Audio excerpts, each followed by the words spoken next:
What's up, guys? So today I'm actually excited because we're going to do Red Team Fundamentals. This box is super easy because it's just questions and information, but I want to cover some more of the information because I feel like a lot of people get kind of confused with red teaming versus pen testing, and I think this box does a good job of covering it. And yeah, I think this is a very good understanding the difference and also understanding really what red teaming is, because a lot of times people think pen testing sounds awesome, and then when you start hearing what they want to do, they're actually talking about red teaming, and that's more their style, and that's what they want to do. So I want to go ahead and cover some of these. All right, we'll skip the introduction. Now, first things first, what's a vulnerability assessment, right? So a vulnerability assessment, you can see here, it's simply a security assessment. Its main objective is to identify as many vulnerabilities as possible. This is going to use like scanners and things like that, and say like an ACAS, or I mean Nessus scanner. It's called ACAS in the military. Nessus scanner, these type of things. SolarWinds can give you some information. It's not a vulnerability scanner, but that's some of the stuff you're going to look at to start identifying information. Basically, a vulnerability assessment, or whatever you want to call it, is basically scanning hosts and trying to find vulnerabilities, right? It's similar to what you would do at the beginning of a pen test to try and gather information about the vulnerabilities. But it's just an assessment. That's all it is. You're not actually doing any penetration of the network. You're not actually exploiting anything. You're just gathering information and then saying, hey, look, these are vulnerable. These, whatever it is, are out there. They could probably be taken advantage of, right? But you're not going to take advantage of them at that time. A penetration test is different, whereas you're going to have a team. So you can see here the difference in the actual diagrams here. The penetration test is actually going to exploit it, right? It's going to take over that machine, and when you do it, and you can see here, it shows the diagram. It says compromised hosts, and they show compromised hosts here. There are no compromised hosts. They're just scanned because they're never compromising a host. Here, a penetration test is doing this, but there's some differences between, and we're going to cover that here in a sec, between penetration tests and red teaming, okay? And that's what we're going to focus on, because most people are familiar with what a penetration test is. But the penetration test, really, you're exploiting, trying to take advantage of those vulnerabilities, gather as much of this information as you can, and take advantage of as much as you can to make things do that things they're not supposed to, right? Find vulnerabilities, find misconfigurations, that type of stuff, and actually then exploit them versus just scanning for them, okay? An advanced persistent threat, this is totally different. An advanced persistent threat is what you're going to see in the real world, okay? An advanced persistent threat, or or APT, you'll hear it called that all the time. This is what it happens when a big attack occurs, right? They're going to call it an advanced persistent threat. Now, this is usually a group of people working together. Usually this is for government, that type of stuff. It's usually a pretty serious thing. And these government whether they're hired by governments, whether they have their own agenda, whether they're terrorist hackers, whatever the case is, advanced persistent threat, the reason they're called that is because they have a lot more resources, for one, than a regular hacker like you or me, right? They also have backing. So if they get in a tight spot, the law might look the other way in their country for them. They also have time. Okay, that's a big one, time. Because when you're doing a penetration test, you might be hired for 2 weeks, right? And okay, you have 2 weeks to do this. Cool, great, awesome, 2 weeks. Well, 2 weeks is a limited amount of time, so you're going to change things, and I'll cover that here in a second. But advanced persistent threats don't have time. That's an issue. They can sit there and scan very slowly and not get caught. They can take their time. They can do all kinds of things that you can't do because you don't have the construct that they have to do this. Anonymous is one that people hear about all the time. That's technically a large group, but that's like what you think of when you think of an advanced persistent threat. It's a group of people working together to do an attack, okay? And it's more realistic to what you're going to see in the real world. So here's some of the differences with the penetration test.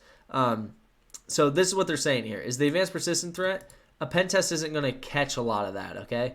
And the reason for that is because, perfect example, penetration tests are loud. So what that means is typically a penetration tester is not worried about getting caught because you know he's there. He's not worried about you catching him or stopping him or anything like that. So he's going to do scans that you wouldn't normally see in the real world. But he's just trying to scan real quick to see, could someone find this, right? So it's important that the penetration test is done, but that's not what you're going to see in the real world. Now, non-technical attack vectors might be overlooked. This is a big one. When you're doing a pen test, right? Sometimes you'll get this, sometimes you won't. Depends if it's out of the scope or not. That's where limited scope up here comes into play. So when you do a penetration test, if you guys have never done one, you're going to sign a contract with whoever you're doing with, and it's going to have a scope, meaning this is all you can do. You can only touch these systems. This is what you can do to these systems. This is what you can't do. And these are the people that can be involved, right? The reason they do these scopes, right, is because I'll give you guys an example I've seen in the real world. In the real world, I've seen people step outside their scope and accidentally hack the wrong company. That happens. And I know that sounds crazy, right? But what happens if your company works with Google, right, and you have a trust with them? Well, if you're doing a penetration test and you start creeping into Google's that's a big problem. That's a huge problem because you don't have a contract with Google, right? So that happens. That stuff happens. You have to really know your scope. That's where you really get in trouble with penetration tests. And it's even illegal, so you can get in a lot of trouble. But besides the limited scope, right, non-technical attack vectors might be overlooked. What this means is there's social engineering that happens for majority of real-world hacks. They might send you some phishing emails, that type of stuff, and someone clicks on it. That's how they're going to get their foot in the door a lot of times. And that happens way more often than you think. It's very common. It's like 70% of attacks or something like that, right? So when this happens, a pen test might not have the time to do a whole phishing campaign to you and stuff like that. So they may just skip all that part and give you a foot in the door, give you an account you can use or something like that, and then start testing. And you're just looking for technical issues. You're looking for technical vulnerabilities. You're not looking for social vulnerabilities because everyone knows that's a problem, right? Everyone knows that's a real thing that can happen. So they say, we're not going to test for that because we know it's a thing. We're just going to train our people ourselves. Don't worry about it, right? Because it saves money. That happens.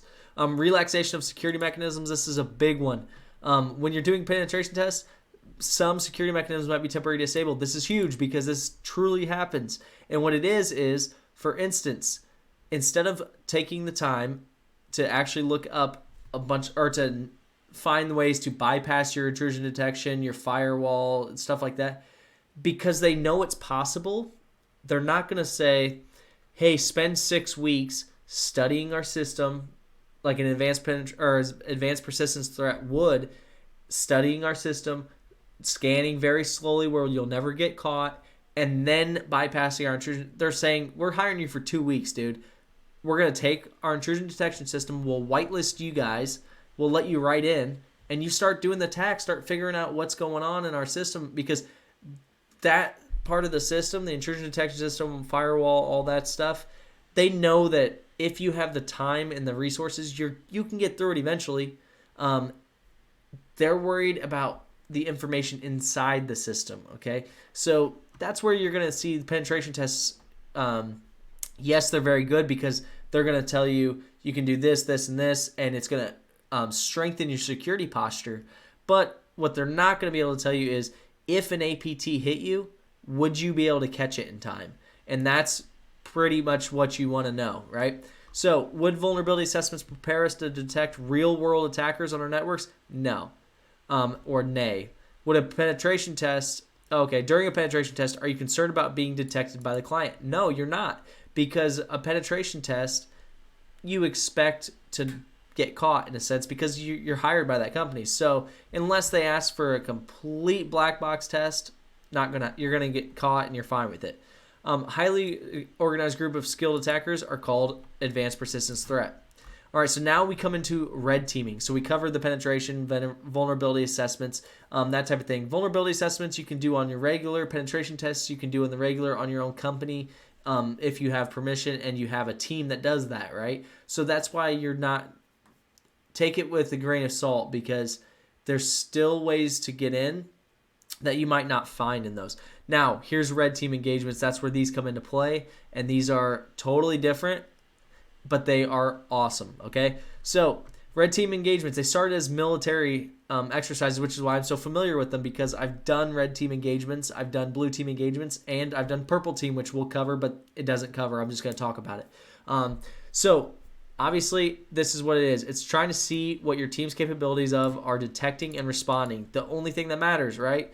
Yes, it's great that you can do a pen test, that you can, tell your company needs fixed, blah, blah, blah, whatever. That's great. That's awesome if your job is solely a pen tester.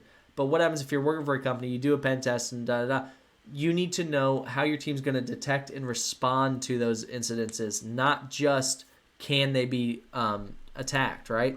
So generally known as the blue team. So again, it's pretty obvious. Red team means offensive. Blue team typically means the defensive or defending team.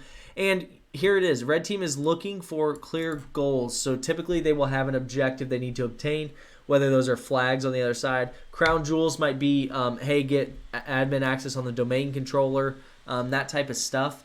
It just depends on what your engagement looks like. So this here is going to talk about it. You guys can read this stuff. I'm going to talk more about realistic what you're looking at when you get into a red team engagement.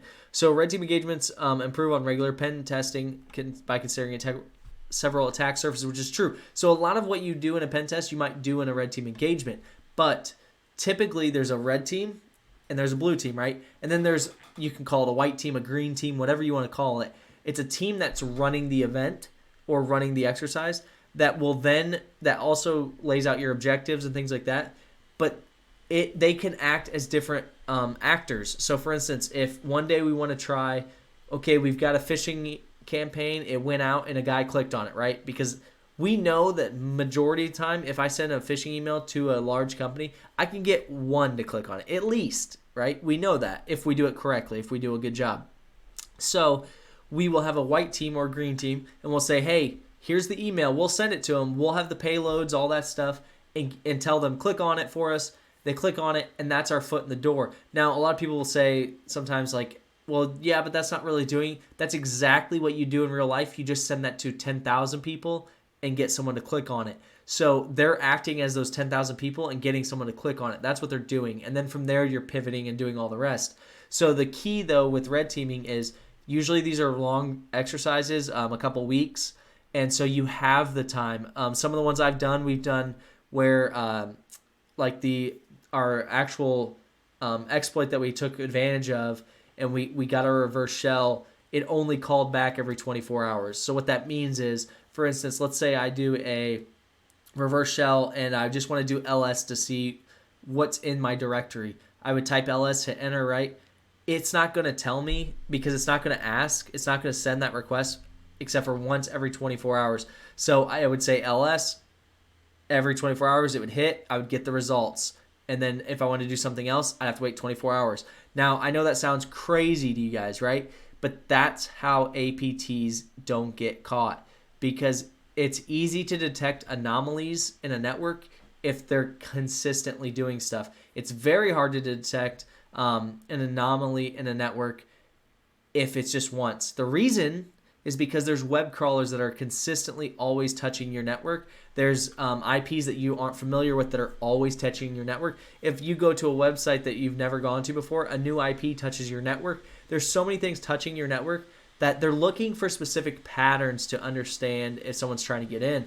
So if you're doing very methodical, slow movements, it's very hard to get detected. And that's kind of some of the things that red teaming will introduce you to. The technical infrastructure, this was the same thing as what a pen test and vulnerability assessments are going to do. This is going to detect the same things, but like I said here, with a higher emphasis on stealth and evasion. So the key with red teaming is not to get caught by the blue team. Okay, that's key. Now, most of the time, what you'll do is you'll have a red team, blue team exercise. Most of the time, what will happen is the red team will work after hours, right? And this is done on purpose, intentionally, because companies typically work, 8 to 5, let's say 7 to 7, just to give us some buffer. We would then, as a red team, get on at 8 p.m., right, and work through the night. The reason they do this is because this is what a real hacker is going to do, because he's not going to do it while everybody's on the network and there's people monitoring currently, right? So that's another thing. Physical intrusion. This is common in pen tests if you if it's in your scope, but this is common in red teaming, right? We'll use techniques like lock picking, RFID cloning. What RFID cloning is just the badges you scan in to buildings and stuff. We can clone those, see if we can get close to you, that type of stuff.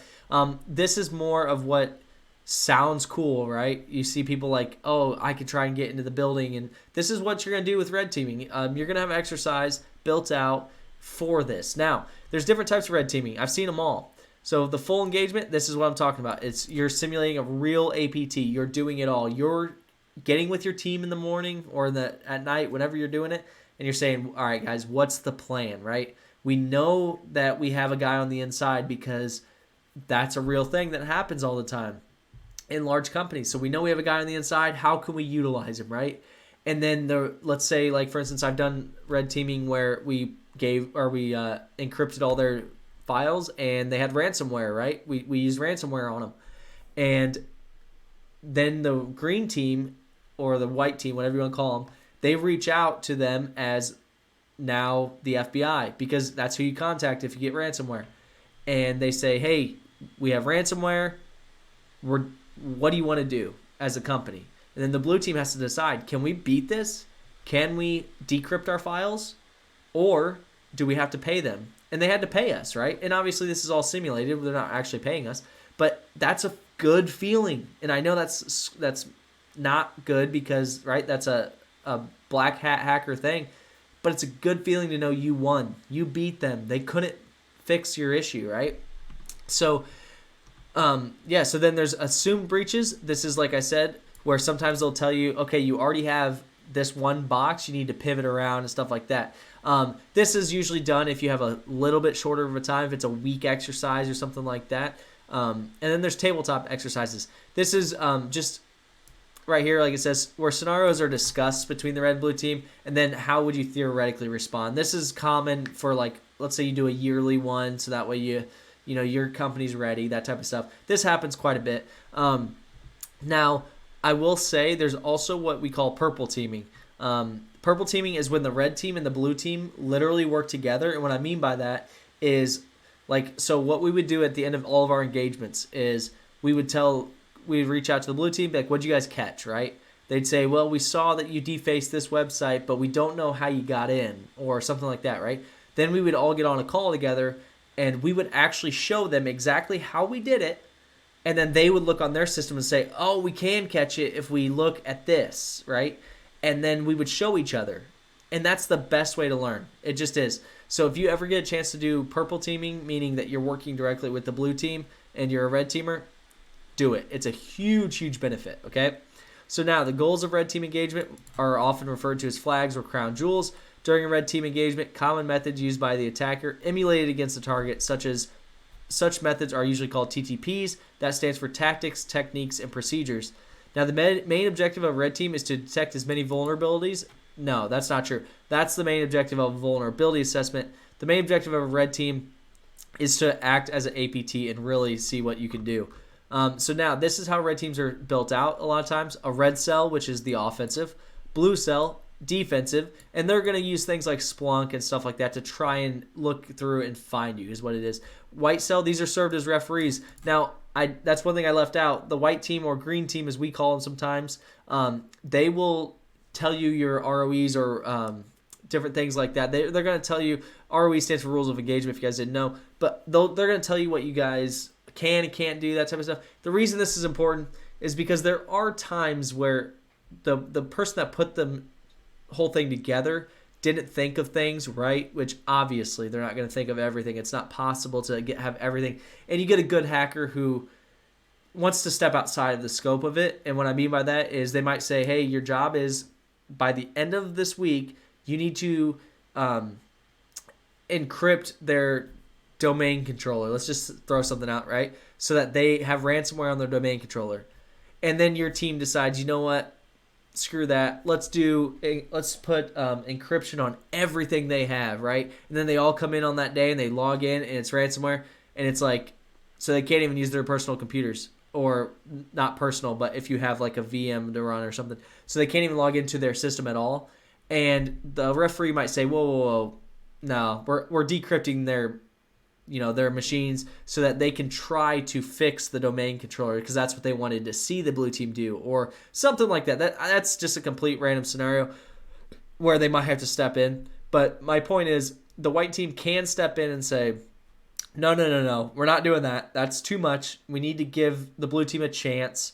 Or they might say, hey, you guys got caught once.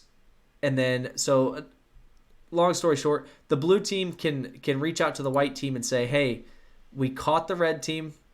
This is one thing they were doing. Let's block this IP that they're using. And then the white team will say, okay, you can go ahead and block it. Sometimes they'll say you can't block that IP specifically because if you do, it'll shut down the exercise because that IP might be like something they're using, like a VPN they're using, so they need it to run the exercise. So stuff like that. That's what the referees are for, if you guys are wondering. It's just to make sure the exercise goes smoothly and nothing gets broken. All right, so here's how the red teams broke down. The red team lead. They plan and organize engagements at a high level. So they're going to start delegating like, okay, hey, you take care of this, you take care of this, you take care of this, that type of thing. You run these teams, so on and so forth. The team assistant lead, they're going to assist in the overseeing engagements, operations, can also assist in writing engagement plans. Say just the assistant of the leader. The operator. So if you ever hear someone, especially in the military, they're going to call them operators. They're the ones that actually execute the assignments, meaning they're the ones that actually do the things that they're the ones that actually keyboards going. That's what an operator is. So you'll hear it a lot of times. They'll refer to themselves as operators. People call them operators. It's just it's a military term. So what cell is responsible for offensive operation? Red cell. What cell is trusted agent considered part of? That's the white cell because they're the trusted agent, right?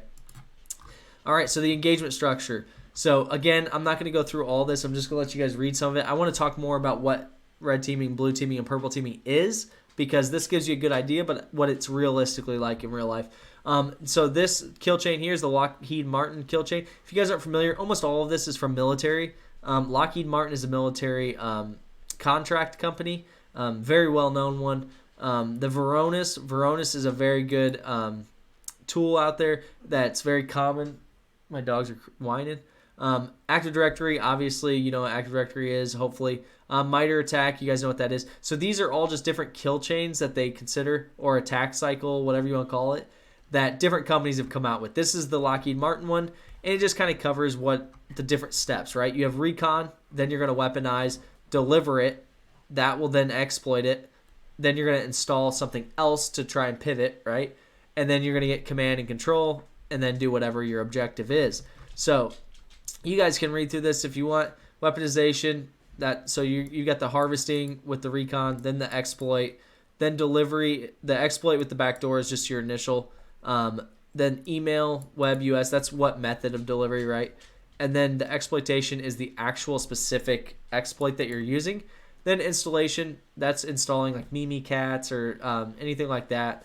LinPs, all that stuff.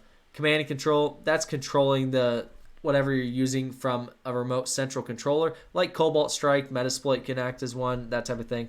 And then whatever your actual end objective is, whatever it is that they've given you, because they'll give you an objective typically. So now, if an adversary deployed Mimikatz on a target machine, where would they be placed in the Lockheed Martin? That's in the installation right there. It says it, Mimikatz. What technique purpose is to exploit target system to execute code? And that's exploitation. It's the exact definition. So here, we're going to go ahead and go through this site. It's just going to walk through it. Red team engagement. Red and white teams define the goals of the exercise. Access to the transitional database of the bank. So that's our goal. Access to transactional database. Okay. The red team gathers as much information as they can, including the technologies, list of employees, information on social media, photos, any other usable information. And this is all true things that you will look for. They may even make fake social media accounts for you to try and find. It just all depends on how involved the white team gets. So this is the emails you get, right? So the first email that we have here in the messages, it says, to all employees, please avoid opening any emails with the subject account suspended. So here's the account suspended. The problem is, yes, they sent out this email, right? And it says it here. Yes, they detected the phishing campaign and they sent out an email that says, hey, everybody watch out. But the problem is they still allowed the attack to carry on because this still was sent out and someone still could have clicked on it by then. It's too late. Just because you found it doesn't mean you've prevented it, right? So we got in. That's what they're saying. We actually got in because they detected it. If you notice, they detected it almost 5 hours later is when they sent that out. So someone clicked on it already. So now, if you look, they found the print nightmare. They go ahead and use it, and they used, it looks like a hash dump function. With Mimikatz, they used it. If it's loading, there we go. And then we have the user admin password, and then there's the hash for the password. So we actually got the local admin's password, it looks like in there. And then from here, it's pretty easy from here, right? So here, the red team used a pass the hash attack, so we got the hash. They didn't even crack it. They just used pass the hash. And then they were able to check if the backups user could log into the other host. So they used the backups hash and the backups account, and they were able to log in. All right, so let's see. Oh, it says they were unable to do direct connections after doing some additional recon. A workstation called DBA PC was identified, which is database admin PC most likely. They used pass the hash. They got in, and then they were able to pivot to connect to the database server. So that PC was built to connect to the server. They were able to log into that server. Now they have the actual database that they wanted, and now there you go. That was their objective. They completed it, and then here you go. You get the flag, red team rocks. So that's typically, they might say that was your objective. There's the flag that you wanted for the objective, and boom, you guys nailed it. So that's it, guys. I know it's a lot of information, a lot more than what it's going to give you here, because I didn't read through the information. I just wanted to talk to you about my real life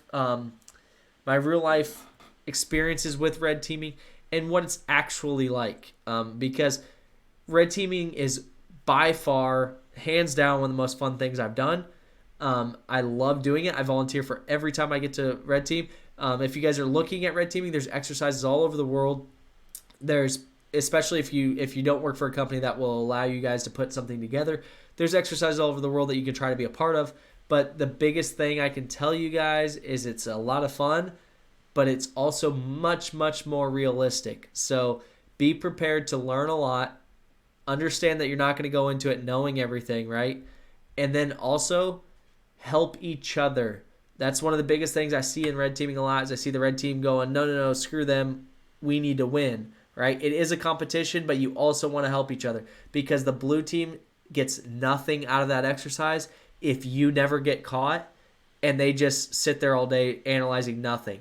So you have to work with each other. Meaning, let's say you don't get caught the first day, right? Let's say you get through and they're like, oh, we didn't catch anything. Purposely let them catch you the next day. Make it more obvious, right? And I know that sounds silly, right? But what good does it get for anyone involved if you just skate under, no one ever catches you, right? And that's fine, because that means you did good, right? But the blue team might be inexperienced, might be it might be 5 kids that are out of college trying to learn. So they need to learn something too. It's an exercise. Keep that in mind. That's the biggest thing I can tell you guys, is it's an exercise, and we're all doing cyber, and we're doing it because we believe in it. We're not black hat hackers. If a black hat hacker did a red team exercise, I'm sure he could do great. But the problem is, he wouldn't be there to help anybody. He's there to help himself.